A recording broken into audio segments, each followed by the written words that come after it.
If you type Northern Lights into a Google search right now, you're likely to see any number of stories about the Aurora Borealis potentially being visible across any number of U.S. states this week. But if you're considering a trip north for prime viewing, don't waste the money on gas and hotels, because you will be disappointed. Elizabeth Miller is usually a big fan of so-called aurora chasing, and is even the administrator of 2 Facebook groups with that very purpose. And while the light shows this year have been great for the hobby, she says the coverage, especially of this week's forecast, is more unbelievable than anything you'll see in the sky. What I see happening is every time the media posts hype about the Northern Lights, membership requests in both groups go up.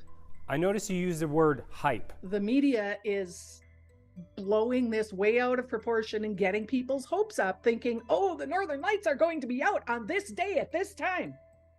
No, there's no guarantee of that. According to NOAA's Space Weather Prediction Center, we are in the middle of a very active solar cycle right now, but this week they would tend to agree with Elizabeth. It has gotten a little bit out of control. Bill Murtaugh says this particular aurora forecast got off the rails when a 27-day forecast based on activity on the sun last month showed an increased likelihood of activity this week. Our friends up in the Geophysical Institute in Alaska, there was a headline saying aurora might be visible in 17 states. Someone just got a bit carried away with it, and next thing it caught on fire, went viral as they said, and everyone picked up on it, and I'm unfortunately having to throw some water on that fire. But he says scientists couldn't even see what's actually coming our way later this week until the last 24 hours. And now that they can, we have a scale 1 through 5, 1 being minor, 5 being extreme. What we're expecting this week is largely in that 1, maybe 2 at the best. There's been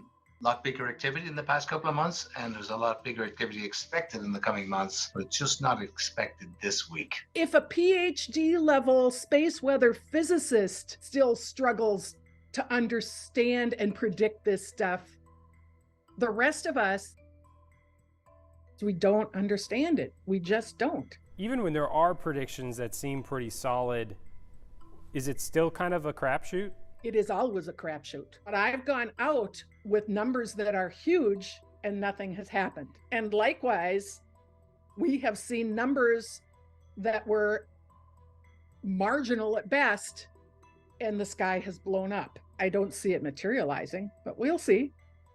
You know, all you can do is watch.